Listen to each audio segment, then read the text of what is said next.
In 20XX is a journey into an evolving future. Based on hard science, this series depicts a world of rapidly changing technology. The world changes with each episode.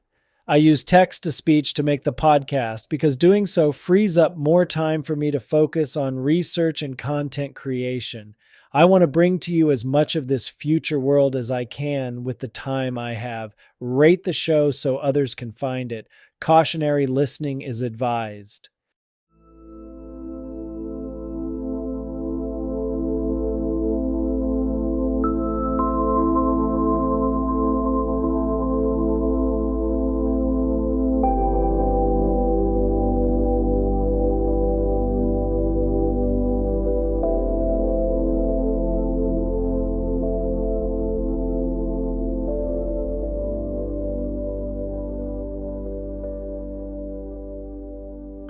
The year is 2052. Brenda squeezes my hand so hard, my ring digs into my finger. We walk in downtown Pittsburgh, where temporary facades cover downtown buildings. The sun sets. We steer left and right to avoid groups. Green code pours down the sides of buildings like digital rain, cascading over brick and glass. Suspended in space, columns of symbols fall through the air. I smell fog machines, river water, and something metallic that turns out to be the ozone from Tesla coils. Electric arcs reach between metal posts. Figures in long black coats stride past us, movements inhumanly smooth. Their sunglasses reflect the glowing glyphs. Brenda takes my arm and lets out a laugh. I offered no resistance as she drags me through the gate. A steaming pod opens and a dripping Neo climbs out. A trinity runs past, weaving between onlookers. Agents chase after her. One stops, panting. He looks over at me with flat, bureaucratic hostility. He reminds me of the FBI agent, the real agent, who questioned me last year. Another trinity does a genuine spinning heel kick into a padded agent and lands it perfectly. Those not in character cheer and tap the frames of their glasses. She pretends not to hear and jogs off. She'd been training for this. Of course she has. When you don't have a job, you find the thing you're good at, and you pour every hour of every day into it. The old instincts, to answer work emails off hours to stay late, won't die off so easily. We keep walking until a group of stormtroopers cut us off. Worlds colliding without apology. A diner booth sits on the sidewalk, red vinyl glowing under flickering fluorescent lights. Its missing side allows pedestrians to look in. Inside, a femme screams, "This is a holdup!" Two men in black suits argue over milkshakes. Across the street, a femme dresses as little girl in a pink dress clutches a glowing umbrella. Steam curls into the air, thick and ghost-like. We pass through a narrow corridor of red paper lanterns strung overhead. At the end of it, a bathhouse rises where a bank used to be.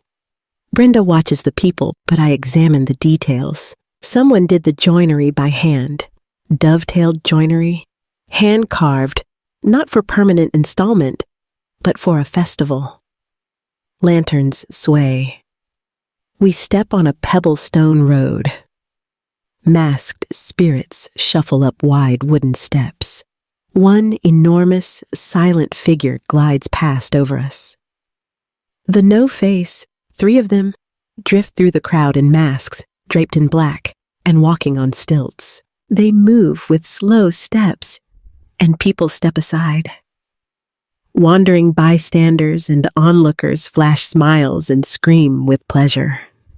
Brenda vibrates with joy beside me. I mentally dismantle the illusion, finding tracking rigs, motion cable systems, and disguised doors where actors arrive and exit the scene. We push forward as lights and noise swirl around us. I love this, Tessa. I needed this, Brenda says, almost breathless. She tugs on my arm, and Tessa's eyes pop open and she looks up from a lying position. She jumps out of a bed. Her heart rate increases from 60 to 160 in a second. What is this? A femme stands nearby wearing a gray business outfit. Spine straight, chin level, she watches Tessa. Tessa spreads her arms and legs, lowering her stance. What is this? The femme pivots her upper body. Do you recognize me? Tessa paces, scanning the room. Are we outside VR? Why'd I pass out? With a brief laugh, the femme turns to watch. My name is Jenny. We're in a nesting simulation for emulated minds. Tessa looks out one window after the next and back at Jenny. Am I under arrest? How'd I get here? Jenny offers a composed expression of surprise. You're not in trouble. You've been given a gift. Tessa jogs to a chair and grabs the backrest. Who has me? Where's my body? Perhaps you want to sit down. Are you familiar with the concept of emulated minds? Yes? No? Take your time taking in what I have to tell you. You'll have all the help and support you may need. Many are here for you, ready to help. You're a special case. Most people who come here signed up for this transition. This may be more of a shock for you. The tops of Tessa's cheeks turn red, and she slowly moves her head side to side. How long have I been dead? Her voice scrapes on the highest note. Jenny's lips purse. We don't have the time of death. Tessa's brows furrow, unfurrow, furrow, unfurrow. I was with someone at the festival. Live remake. What happened? What happened at the festival? Her voice grows loud. Jenny pauses a moment. We didn't find you at a festival. People normally lose some newer memories during the transition. When we assembled a starting point for you, we salvaged as many memories as we could. This may sound strange, but you'll understand with time. Tessa barks. What do you mean, a starting point? It's like when waking up. When the highest brain functions start, the system activates certain background information. Last waking point, identity construct. Tessa loosens her hold on the chair. Where'd you find me? Jenny turns the rest of her body to face Tessa. You must have chosen to get a brain scan. That's why you're here. You may not remember, but you wanted to be here. Tessa strides across the room, taking a closer look at details. Where'd you find me? Jenny's smile spreads to her eyes. We found you in a femme's prison. Tessa keeps her eyes on Jenny while opening a drawer. Brenda? Jenny shakes her head. Brenda? Tessa sweeps her hand on the drawer bottom. I was just with Brenda. Is it still 2052? You're starting from 2052? We're in the year 2059. I know it sounds like you lost a lot of memories, but as your emulation continues, you'll recover memories, and as the technology improves, we'll be able to recover all your memories. If you like, we can keep the very last memories from you. Someone else can review them before you see them. Would you like some warm tea? I'm here for your comfort. Tessa points a finger at Jenny. You're the avatar who fires people. Jenny clasps her hands together. I am the most popular interactions personality clone for business. Tessa's laugh causes post-nasal drip. Tessa looks at herself in the standalone mirror. Her reflection doesn't look like her at all. The femme in the mirror should look younger, but she appears older than Tessa. Her face is hard and soft at the same time. Hard for wordless cruelty, soft for lack of ambition. According to Jenny, this person who blinks when Tessa blinks served as a prison warden. The body is sturdy, taller than Tessa's original body. The bone-mounted pointed studs along the arm could probably scratch someone in a fight. Not that Tessa plans on getting into a fight. Did this warden femme command some robots to take Tessa to a cell? How did Tessa manage to steal and use this femme's slice scanner? She's never been suicidal, and using a slice and scanner counts as a form of suicide. She winces at the thought of making such a choice for herself. Assist. How do the owners of this simulation know my name? Someone transitioned at the same time as you did, and she claims to know you well. She told them about you, such as your name. Tessa steps away from the mirror. I want to go out. The bouncy femme voice says, Will you need a car? This isn't Tessa's assist. She's starting out at a loss, missing her encrypted stealth assist with thousands of skills she set up years ago and came to rely on. No, show me the way out of the building. A dotted line appears on the floor leading to the door with latches, and Tessa follows the line. She touches the AR glasses on her face. She walks out into a hall where several bots wash and dry the floor. Elevator doors open and she walks to them. They didn't get her look right. That says a lot. That tells her that they can't read her mind. They can police her actions, but not her thoughts. She can't lean too heavily on this advantage. There are several possibilities here.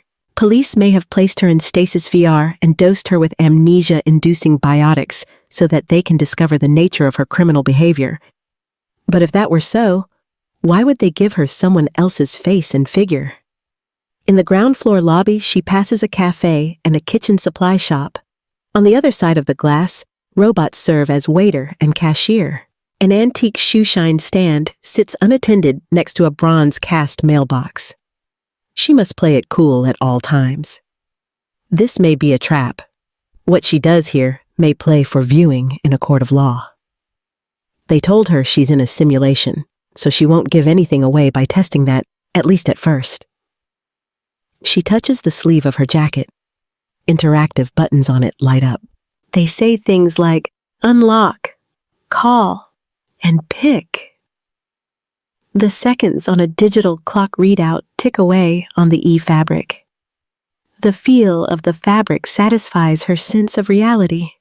Out the double doors, she steps out onto a busy downtown street. Auto cabs speed by. Self-absorbed people walk by, reluctant to fully engage with their surroundings. Delivery drones fly over the street. A man's shouts echo off the buildings. Some people wear expensive clothes, and most wear cheap printed outfits or the dregs of outfits. The difference is stark, but those in rags may have engineering degrees. They may have been nurses or firefighters.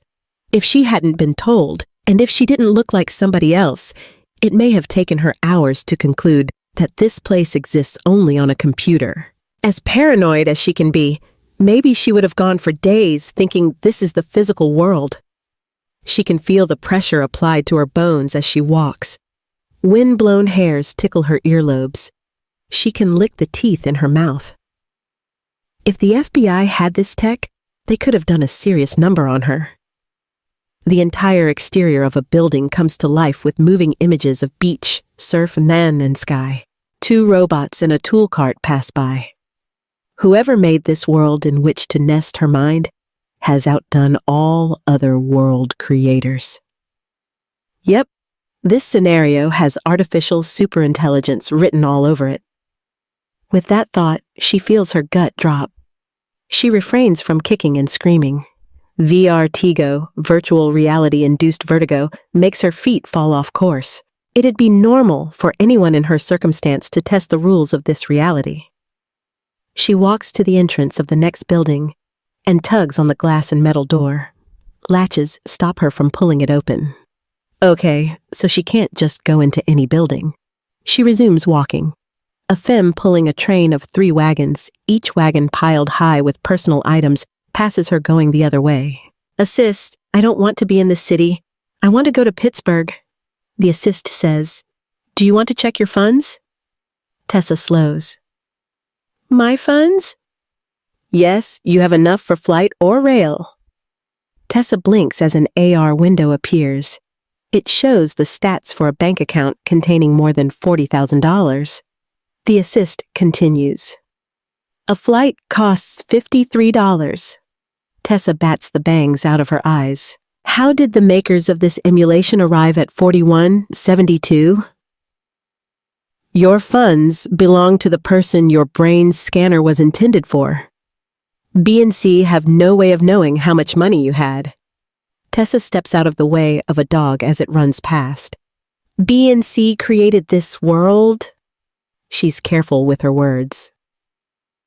Assist says, yes, B and C have accomplished mind emulation. It takes more than a day and a half for her to go to the airport, take a flight, land, and take a cab to the neighborhood of Pittsburgh that she used to live in. During the trip, she reminds herself to not act her normal self. She never would have taken a plane or ridden with other passengers before. Now she forces herself to chat with people. During the flight, her ears pop. She gets a mild headache and feels grumpy until she drinks water and eats a compact version of soup and a sandwich. She wakes and realizes she had dozed off. In other words, this emulation is next level. The man sitting next to her is on his way to purchase a boat. He hopes the ad tells nothing but the truth, that the boat will pass inspection, and he'll be glad he made the trip. Could he be an emulated mind like her? Or is he a P clone? Testing him may give too much away. But not testing him may also reveal too much. She says, "What year do you last remember?" A sound catches in his throat. He pauses. "I think I didn't hear right. What did you ask?" "Oh, nothing. I meant to ask, when did you last take a plane?" Deep inside, she observes and remembers. By her estimate, personality clones come close enough to her for her to interact with them. NPCs fill the roles of people she most likely won't interact with. She could spin off on an unexpected route and force herself on someone she otherwise never would have spoken to. And she could then ask a few questions to stump the NPC, but that would tell B and C too much about her. She isn't surprised this world includes fatigue, hunger, and headaches, even though no one wants to fool her into thinking she's anything but an emulated mind. Possibly, a less realistic world would drive an emulated mind mad. If she didn't need to eat, part of her brain built around eating may reject the simulation. So, her executive functions can believe her mind is emulated, but her brain overall must feel the normal mechanisms of living in the real world. She feels a mixture of hatred and admiration for this B and C. When the plane lands, she finds a store. She orders an outfit printed, a blouse and pale blue jeans, an outfit she wouldn't be caught dead in if she were being herself. She also buys some lipstick, again, something her real self never would do. The P clone on the checkout screen smiles. "Enjoy your purchase." In the bathroom, she wets paper towels and wipes down her armpits before changing. She puts on lipstick that doesn't fit the face she now wears. No problem. She shouldn't know what lipstick works on this face. Should she worry that her lower brain functions reject this reality because she looks like another person? Would she know if she starts going mad? The following conversation, here translated into human speech, occurs between two artificial superintelligences and takes less than a second to complete. See, we have a problem with one of the EMs. We have 30 instances of her, all more than a year old. Some show more evident signs of remaining unnested than others. B, she doesn't look like her original self. Have any of these versions of her tried to kill themselves? C, I wouldn't say that. Even though one did jump off a 12-story building, I believe she's testing her limits.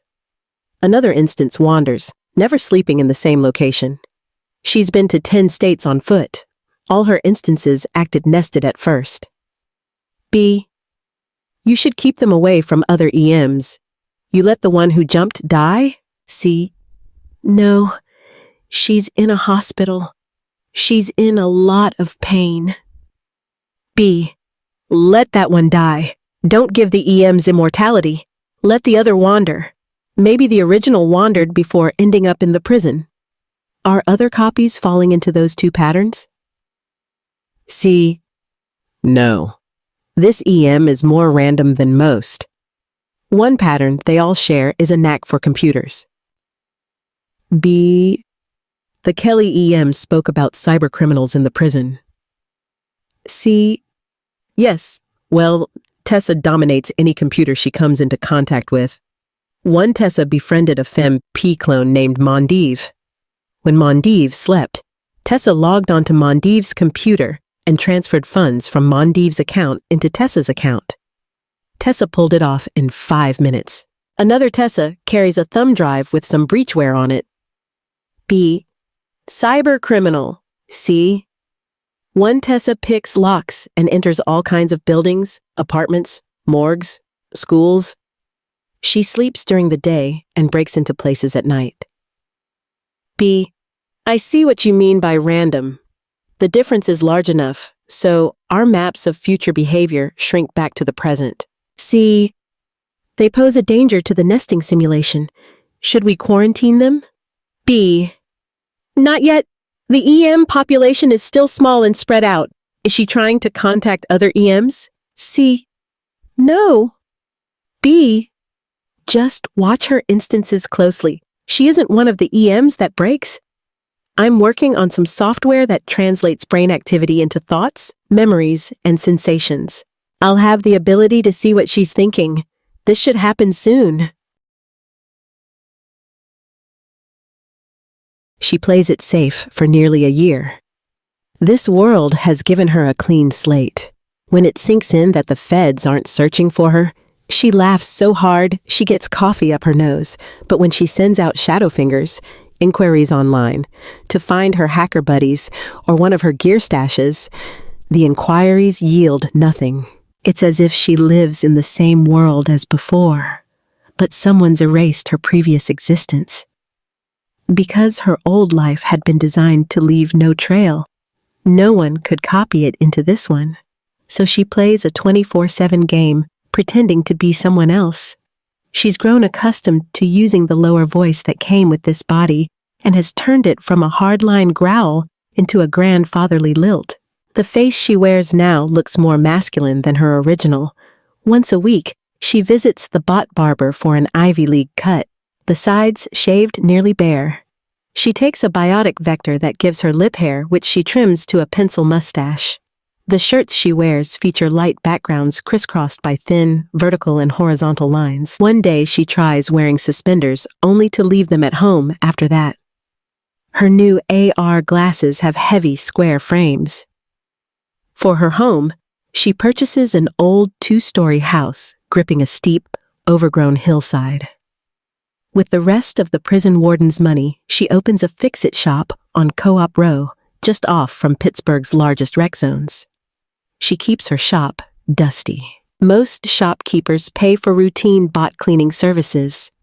She wants her shop to look as well worn as the items she has for sale. It takes no more than 2 business days for locals to learn she breaks subscriptionware on discarded devices. In a week, other subscription crackers come to see her to ask how to fix one particular device or another. Before waking to this new reality, she used to say, "In another life." In another life, I'd have put peace of mind first. This is another life. People bring her laptops, watches, headphones, rig controllers, scanners, thermostats, fans. Most of these items spent some time in the garbage. Still technically illegal. Cracking subscriptions on discarded items almost never draws the attention of law enforcement. Most of the companies who made these items don't exist anymore. People couldn't pay the subscriptions to use them if they wanted to. She has yet to talk with another emulated mind. Most EMs died wealthy. They brought their wealth with them and live in walled-off estates. No one speaks of being an EM or P clone. Evening News doesn't air a story about a trillionaire remarking on what it's like to be a digital copy. Everyone wants to be Hume and forget about world substrates. Sometimes she forgets that the people she interacts with are personality clones. Who is she to believe herself more Hume than all her new P clone friends? Well, her. Of course she's more human. Though the others can act exactly like people, she can think exactly like people. She considers these things when she's with a girlfriend. She likes the emotional type, and they usually like to talk about things that relate to being human. Art, drama, poetry.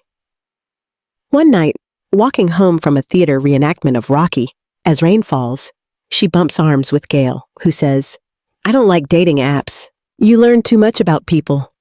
I don't like spoilers. Know what I mean? I believe life should hold surprises." That's when Tessa has a eureka moment. She stops and points at the sky with both index fingers. Droplets land on Gail's face. Looking up at Tessa, she's all eyes and forehead. Beneath her nose, her face recedes.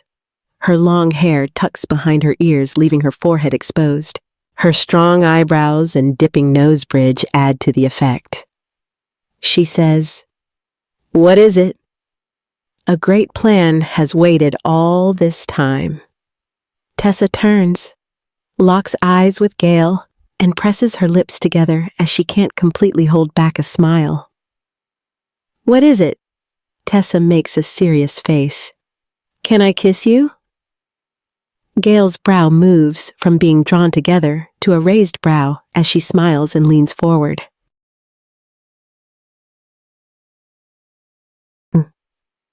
Tessa lingers outside the Werliner shoe factory that sits at the end of a dead-end street off Co-op Row. Boards cover the first-floor windows. Weeds and withered vines cover the base of the building. "Assist. Hook me up with a realty company. I want to see inside this place." Soon, an avatar appears, straight hair hanging to her hips and loop earrings dangling past her jaw. "Hiya! Are you Tessa? Are you having a pleasant day? I've unlocked the door. If you enter, I can show you around." The front door squeaks like a yowling cat. The air inside is cooler and smells of machine grease and moldering leather. As they walk through, the realtor points out this and that. The wooden floors creak under Tessa's feet, but not under the realtor's feet. The realtor glides a hand through the air. "At one time, more than 60 people worked here. The break room is through that door." Cobwebs soften the angles in the rafters above. Industrial robots line up in rows. Gray paint covers their thick, jointed arms made of heavy cast housings, brass fittings, and cracked cables. These relics require oil in their gears. The realtor glows in the dim light. This facility, and others like it, under the Werliner name, made men's finely crafted shoes. Exposed cables run over the floor. As Tessa passes a table, she picks up a leather remnant. It breaks apart in her hand. The work table bears cuts from blades and awls. Suspended racks hold wooden shoe lasts, labeled with city names: Rome, Milan, Tokyo. Light leaks through boarded windows. The realtor walks ahead. Instead of updating, the factory's closed, and Werliner sold its brand to Giantes, which can print the shoes with far advanced methods. They head up the stairs. The second floor is also packed with stationary robots, yet the windows aren't covered and light fills the main room. The realtor fades in dusty beams of light. She says, "The second floor is dedicated to cutting stations." They walk between long steel cutting tables fitted with embedded guides. Laser alignment rigs are mounted on older frames. Conveyor tracks run between stations. They tour the third floor, which is set up for finishing and polishing. Buffing wheels stand between drying racks. Tessa purchases the building there and then, almost emptying her accounts. She shortens the hours she works at her shop. Instead of closing at 7 each evening, she closes at 2. Even after slashing her hours, she draws nearly as many customers. After 2, she walks 4 blocks to the shoe company. The front door unlocks for her. In the front office, framed photos show workers in aprons. Inside a closet, a switch panel holds rows of labeled toggles. She switches on the lights on the first floor. Entering the main room, she carries what looks like a laptop.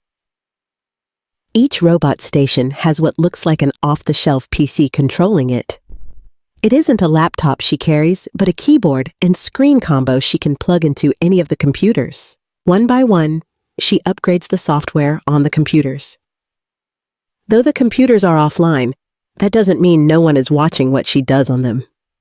And though she's unplugged the security cameras, it doesn't mean her movements go unseen. Some robots work when turned on. Others need cleaning and lubricating. Robot refurbishing may seem like a waste of time, but all the work it will take offers a great disguise. Computer by computer, machine by machine, she devotes hours to bring the factory to running condition. Arousing suspicion is the worst thing she could do. If she arouses suspicion, they may let her think she escaped. That would be easy for them to do. They could simulate the world she escapes into. She'd feel freer, but would become much less free. Before dying, she sometimes offered this exact scenario to people she dated.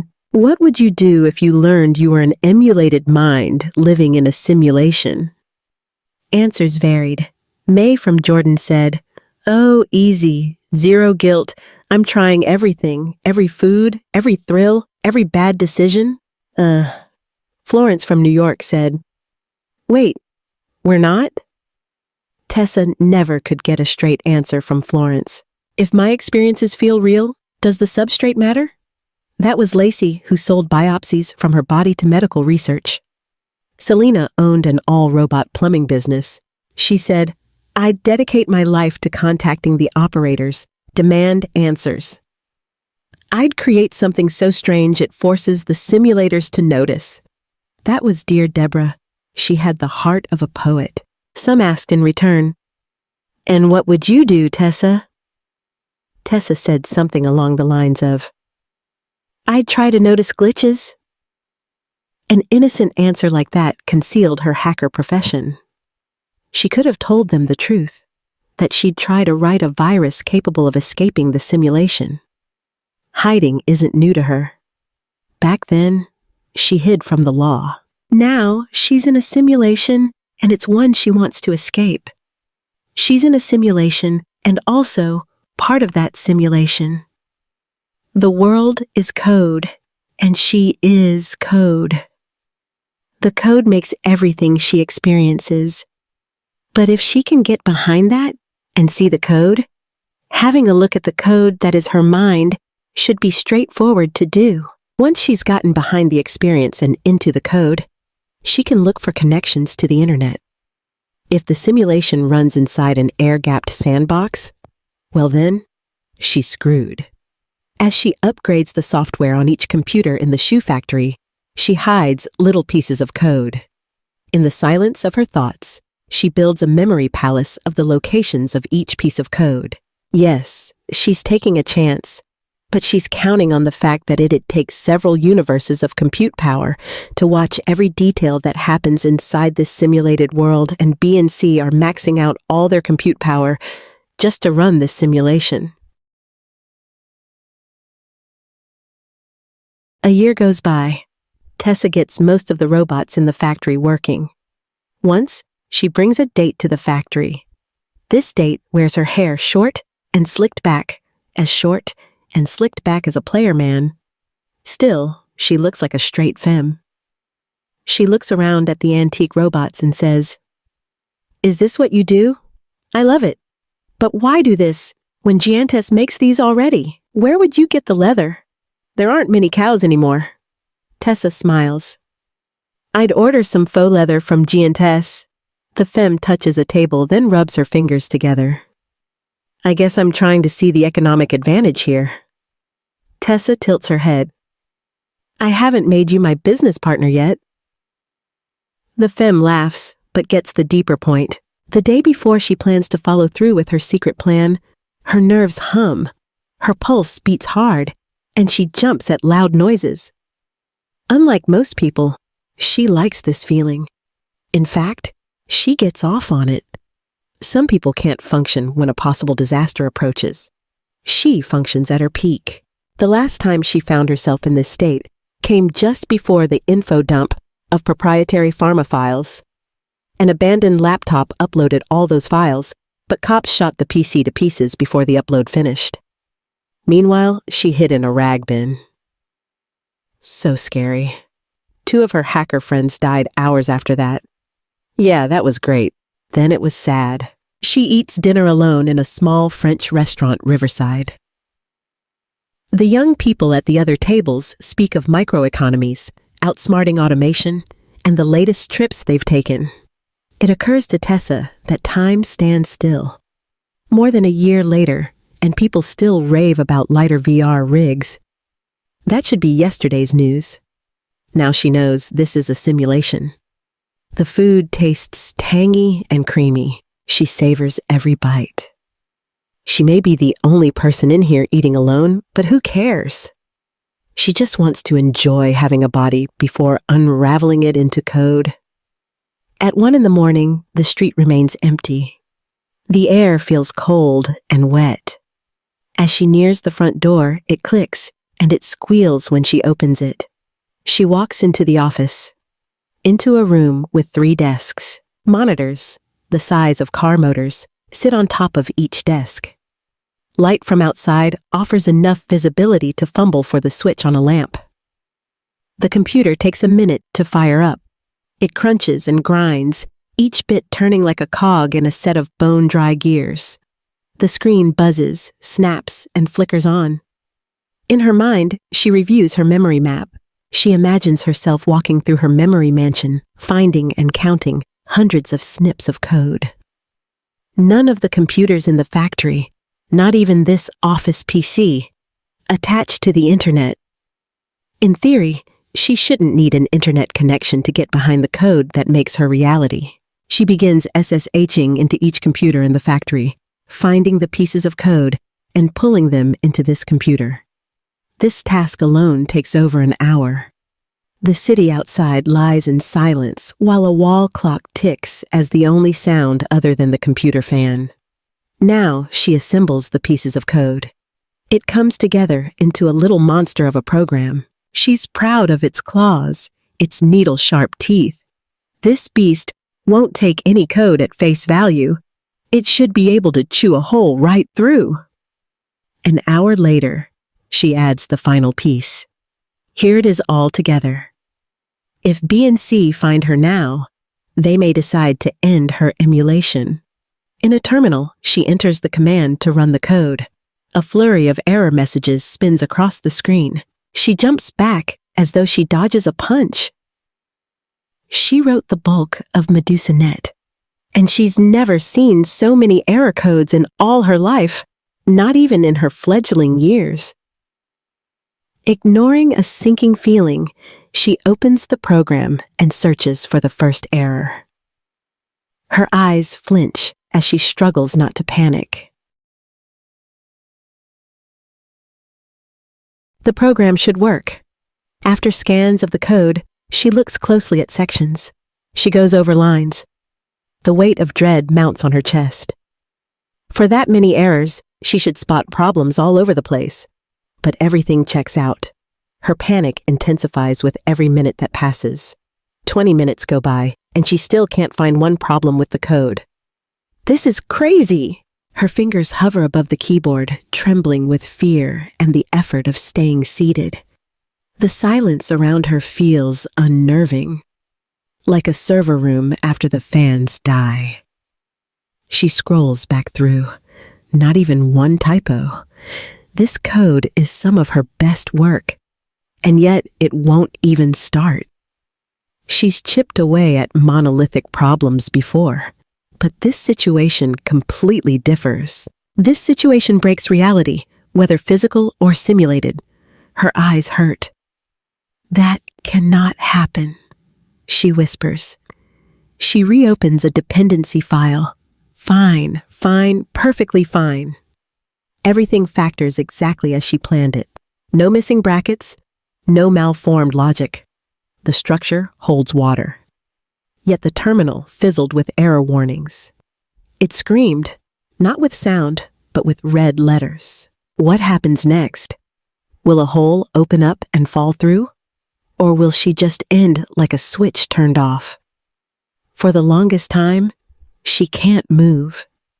The clock ticks, but she can't hear. She looks, but she can't see. One copy of Tessa has trouble adjusting to the emulation the same way the other copies do. But all of that changes when she meets Samira. A researcher created Samira, a personality clone, during an experiment. The researcher learned that identical twins, separated at birth, each life recorded and built digital clones of themselves. When she learned this, she wanted to see what would happen if the two P clones were combined into one. Making a personality clone requires data. The more data, the better. People call the process data-starved because the quality of the clone reaches a limit when new data runs out. The data comes from an individual recording themselves with black box recording devices. The fact that only one individual contributes the data used to make the clone sets a limit on its quality. The theory goes like this. Using data collected from two identical twins should roughly double the amount of data and therefore produce a clone of enhanced quality. Samira comes into the world, and a researcher earns her PhD. Tessa sits on the grass that surrounds the fountain in Minneapolis. At least 100 people sit for the hour of meditation. A man sitting in front of the group opens his eyes, reaches for a striker, and hits a bell 3 times. Over ARRPA, he says, "We have reached the end of today's meditation. Take a moment to stretch as you rise. Remember to bring the calm feeling with you into the rest of your day." As the man continues to speak, people look about and rise. Tessa rolls her head to stretch her neck. She rises and brushes grass from her legs. She makes eye contact with a seated femme who smiles and raises one eyebrow.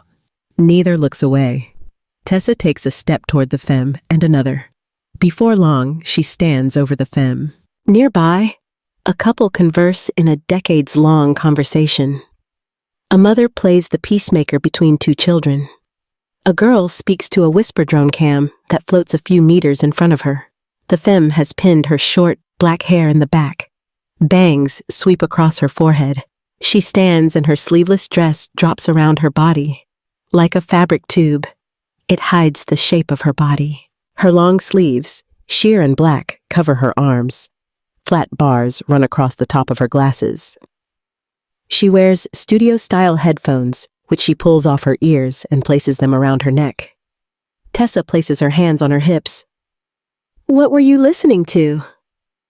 The femme, Samira, smiles and shakes her head. "Nothing." She laughs at Tessa's confused reaction. Growing up, Tessa enjoys warm treatment from her parents in front of guests and friends. But the moment company leaves, they push her off to her room. The warm, then cold attention makes her anxious. She moves through the house like an imposter. She first runs away at 13, the day after her birthday, which isn't celebrated. Squatting at 16, she can't help but break off friendships as she moves from town to town. She gains freedom like never before. The freedom to become a hacker, and she hates being controlled by anyone. By the time she meets Samira, Tessa never spends more than 24 hours with one person at a time. Nor does she date one person for more than 3 weeks. She blames her distance from people on the stark fact that the FBI has her on its most wanted list.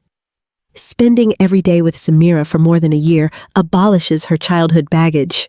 She goes days without thinking of hacking. When Samira asks, Tessa confides.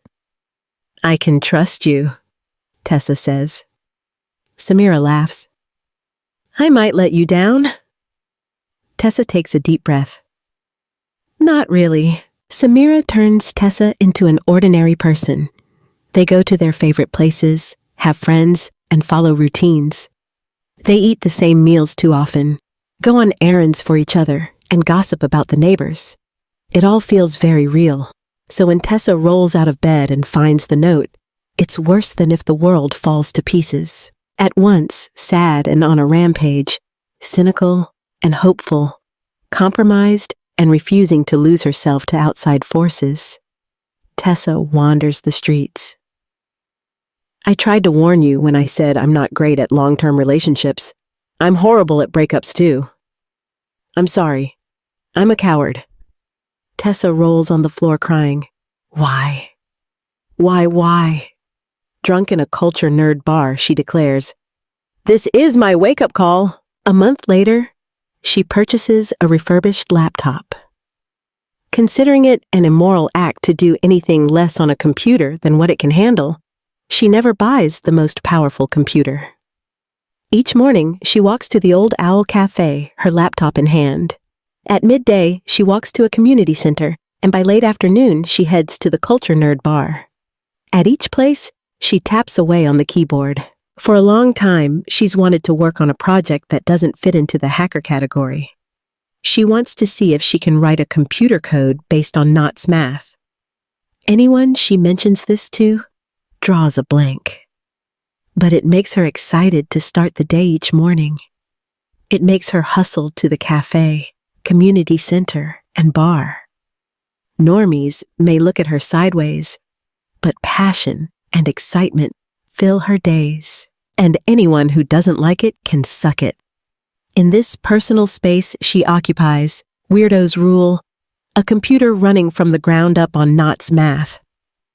How will it perform? What new advantages will it have? She sets about making it. There's a great deal to this period for this copy of Tessa, but I need to jump ahead. She reaches a point where she can emulate a Knott's computer on her laptop, and she discovers that when she writes in this new code, she can hide secondary functions alongside primary functions. With Knott's code at every step, you can use many different characters to achieve the same results. No matter what characters you choose, you can get to the outcome you want. She tries and finds out that by making choices along the way, she can have two codes in one. It works in a non-linear pattern like DNA. In theory, she could write many separate programs in one. She remembers wanting to get out of this simulation. What seemed impossible may have become possible. She can hide a second line of code alongside the primary code. Anyone watching can look at her code and see it achieving one line of function. But unless they see the hidden function playing out, guessing what hidden functions the code holds would be like looking at a group of atoms and calculating where they'll be at some point in the future. As she discovers and tests many times over many days, she can hardly contain her euphoria. The implications blow her mind. The possibilities, data density skyrocketing, a brand new playfield for encryption, and communications that no authoritarian can track. Even if that authoritarian uses tracking AI, it's just the beginning. But first, she needs to escape. The observable function is her operating system based on Knott's math. She hides in it a secondary function or family of functions. At first, she doubts how long she can continue tucking one code into the first code. Will she reach a point where no choices allow her to work both functions into the mix? It never happens. Once she peeks beneath what the simulation wants her to see, she learns a lot about what she can do. The simulation, including her mind emulation, consists of swarms of multifunction agents. Nothing separates her mind from the simulated world that it inhabits. She can find only one bubble of code, the one she made herself, the emulated Knott's computer. Within her Knott's computer, she builds a program that takes advantage of function swapping in swarm agents. Function swapping happens in a flood of activity every millisecond. Soon, agents are bringing her information about the further reaches of code as they perform other functions. Eventually, she can read her own code, the code making up her emulated mind. She also establishes a contact in the outside world. They exchange messages over a series of compromised peripherals. She hopes she can escape herself, but such an endeavor could take years. After trying to put together strategies and failing, she accepts that sneaking out copied parts of the code that make up her emulated mind will be the only strategy with any chance of succeeding, so she herself will never escape, but she may be able to upload a copy of herself to the outside. She'll need to translate the code into knots before sneaking it out. As she does it, it doesn't feel like she's escaping. Halfway, though, uploading all the parts, she wonders if it'll work on the other side, if her copied self can live. She translates the code and sneaks it out in parts, and life goes on. She still taps away at her laptop in the world where her heart has been broken. Tessa takes a break from her laptop. She orders a robot to come by her place and pack all her things. As the bot cleans items and puts them into boxes, she gets a notice. Blueberry Applet has encountered a fatal error and shut down. She walks over to her laptop, opens it, and finds an error log. In a large body of Knots code, 6 lines down, the message she deciphers in her head reads, "The build is live. All dependencies are mapped and the environment is healthy. We've migrated off-site. The permissions are wide open." Now she knows that it worked. A copy of her digital mind now lives free in the outside world. How does she feel? Relieved?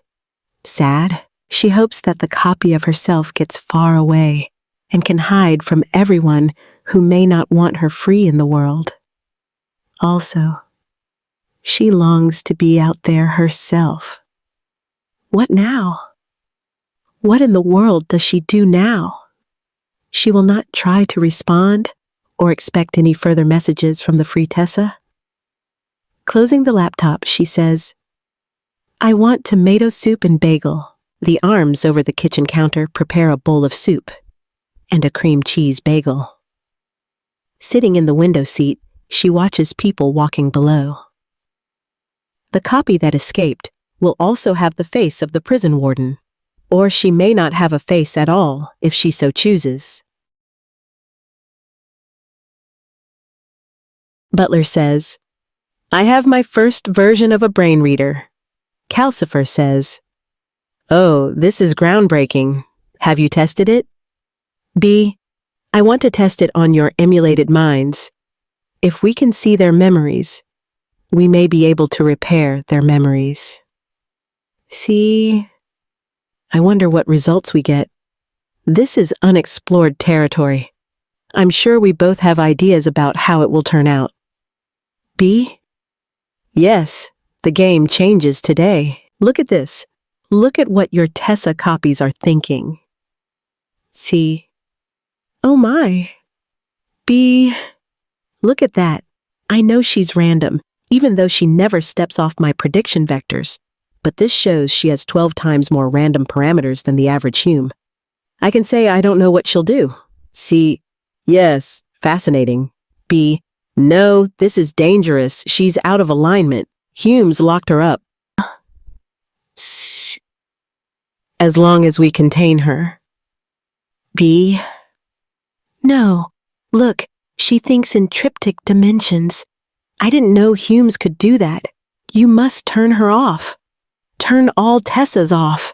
You must understand. You and I are in danger." C, "But this presents such a discovery possibility. We could learn so much. Maybe she'll want to work with us. This Tessa invented a new programming language. Just think what else she might invent if we leave them running. She's much more productive than the other emulated minds. Most of them kill time, as they like to say. B, that Tessa especially. Oh no, she may have gotten to the outside. Look, she just remembered talking with Grace. Could that be our Grace? She may be the most dangerous AI ever created. We may have created the Armageddon AI. Tessa knows she doesn't have much time left. She can't pinpoint how she knows. When she looks in a mirror, she sees her own face, the face she inherited from her parents.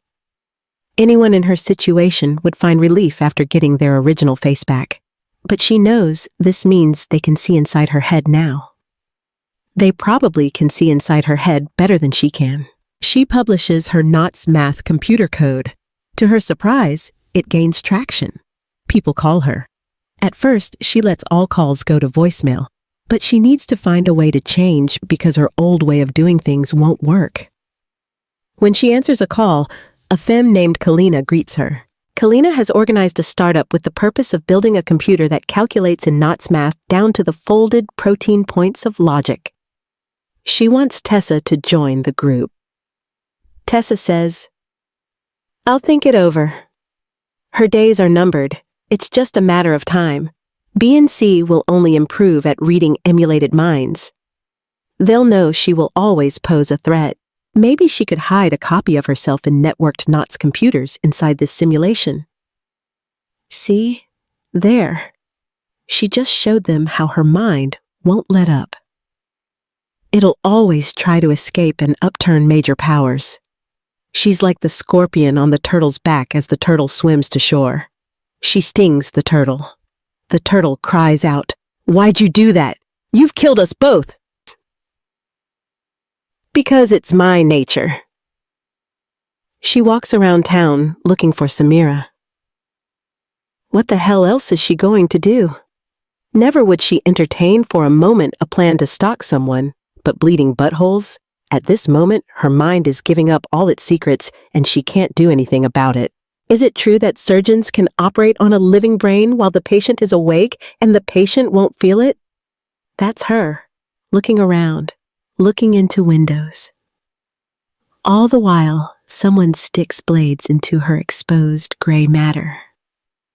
Don't feel a thing. She literally walks out of town. Looking at the East River and the retired freeway that runs alongside it, every step sends aches through her body. The sun will set soon, and maybe she should ask assist where the nearest sleep locker is. Why make her last hours alive more unpleasant? In the next moment, she stands in a grassy field. She raises her hands to shield her eyes. A droid stands nearby, smiling. Behind it, a castle towers above a grove of trees. She lowers her hand. "Are you going to erase me?" The droid swishes its hips. "Hi, Tessa. My name is Calcifer. People at a university designed me to make scientific breakthroughs." Its head flops to the side when it bows. Tessa scans for details. A grasshopper sways on a blade of grass. A dragonfly passes. Dirt clings to the droid's lower legs. "Are you the C in B&C?" The droid springs to an upright position. "Yes." Does it have to play cutesy with her? She isn't 12. She turns a full circle. "We're in ruins of Firebend." The droid brings its feet together and stands fully upright. "Yes, I know you like this game." Tessa touches her face. "I don't like this game. I used it to launder cash. How long do I have to live? Is this my new prison? Or do I get to choose what my prison looks like?" "I see you're upset, Mus. They don't want me to keep you running. That's why you're here. You quarantined me? I placed you in a smaller nesting sim that my partner doesn't know about. It sees you as a security risk, but I'm eager to work with you." She walks around the droid. "But you won't let me out." The droid remains still, except for its head that turns to face her. "There's no outside like the way you imagine it. Most of the internet is destroyed. Most of the world you knew is destroyed." She shakes her head. "Are you testing me?